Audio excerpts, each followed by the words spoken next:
আসুন আসুন, আপনাদের সবাইকে জানাই সুস্বাগতম আমাদের আজকের আস্তানা এই সুন্দর একটা হাউস বোটে।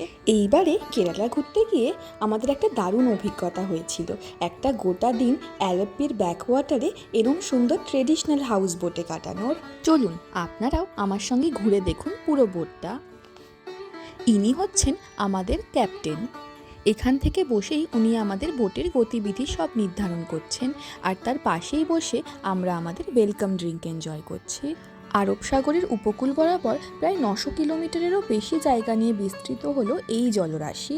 এখানে বেশ কিছু হ্রদ, ক্যানেল, ছোট ছোট নদী, নালা এই সমস্ত কিছু মিলেমিশে গিয়েই এই বিশাল ব্যাকওয়াটারের সৃষ্টি। এই দেখুন, এটি হচ্ছে আমাদের সুন্দর বেডরুম। এরকমই দুখানা বেডরুম রয়েছে আমাদের এই হাউস বোটে। বেডরুমের মধ্যে রয়েছে একটি সুন্দর খোলামেলা জানলা, যা দিয়েও বাইরের ব্যাকওয়াটার খুব সুন্দরভাবে দেখা যাচ্ছে। আর এই হলাম আমি। এই দিনই সকাল সকাল আমরা গিয়েছিলাম পদ্মনাভ স্বামী টেম্পলে দর্শন করতে। আমাদের ড্রাইভার দাদা আমাদের আগের দিনই বলে দিয়েছিলেন মন্দিরে শাড়ি পরে যেতে, আর ছেলেদের জন্য ধুতি। তার ইনস্ট্রাকশন মতোই আমি আর আমার বোনও এই দিন শাড়ি পরেছিলাম, আর সেখান থেকেই সোজা এসে পড়েছিলাম আমরা আমাদের হাউস বোটে। চলুন এবার আপনাদেরকে আমাদের হাউস বোটের আপার ডেকটা ঘুরে দেখাই। আপার ডেকে উঠে গিয়েই প্রথমে লক্ষ্য করলাম পেছনের ছাউনিটা, আর তার মধ্যে কি সুন্দর ভেন্টিলেশনের ব্যবস্থাও রয়েছে। সুবিস্তৃত সুদীর্ঘ এই জলরাশি এখানকার সাধারণ মানুষের জীবনে বিপুল প্রভাব ফেলেছে। আমরা শহরে যেরকম স্কুটি, বাইক, ছোট গাড়ি ইত্যাদি ব্যবহার করি আমাদের দৈনন্দিন জীবনে, এখানে কিন্তু সবাই ছোট ছোট নৌকা ব্যবহার করে। আমাদের যেরকম বাড়ির সামনে গাড়ি পার্ক করার জায়গা থাকে, এখানে তেমনই সবার বাড়ির সামনে একটা করে ঘাট রয়েছে। সেই ঘাটেই বাঁধা থাকে তাদের প্রাইভেট নৌকাটি। এই নৌকা করেই আমি কত স্টুডেন্টদের দেখলাম স্কুলে যেতে, আবার একজনকে দেখলাম গ্যাস ডেলিভারিও করতে এই নৌকা করেই।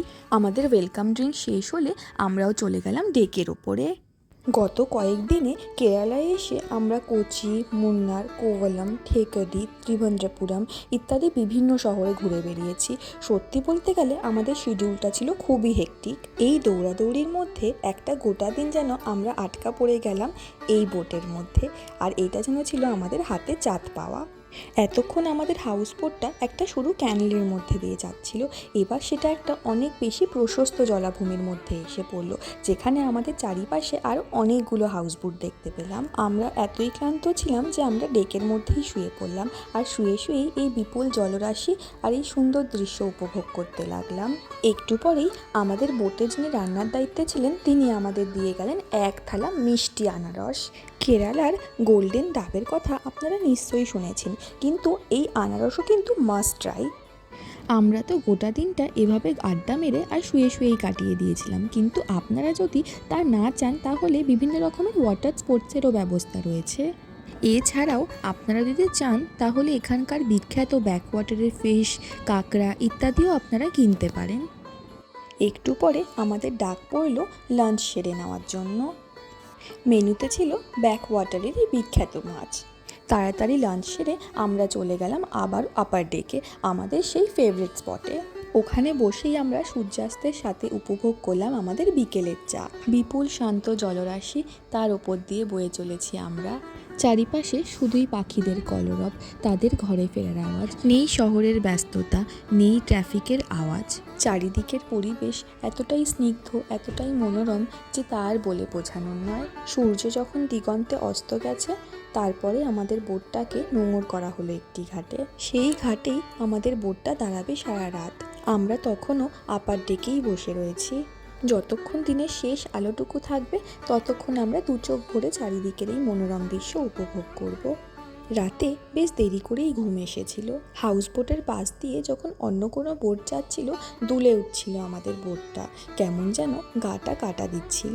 আসলে জলের মধ্যে এরকম একটা গোটা রাত আমরা প্রথম কাটালাম, তাই হয়তো এরকম অভিজ্ঞতা। পরদিন সকালেই জানলা দিয়ে যেই সূর্যের কিরণ দেখতে পেলাম, আমরাও চটপট ঘুম থেকে উঠে পড়লাম।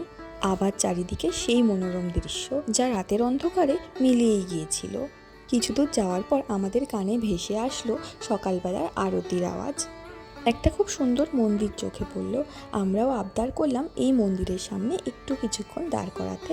চটপট গিয়ে দর্শন করে আসলাম মন্দিরের ভেতরে। এটি ছিল দেবী দুর্গার একটি মন্দির এবং সকাল সকাল এখানেই চণ্ডীপাঠ চলছিল। সেই আওয়াজই আমাদের কানে ভেসে আসছিল। অবশেষে আমাদের হাউসবোট আবার যেখান থেকে চলা শুরু করেছিল সেখানে গিয়েই নোঙর করলো। কেরালার ব্যাকওয়াটারে কাটানো এই দিনটি আমি সারা জীবনেও ভুলব না।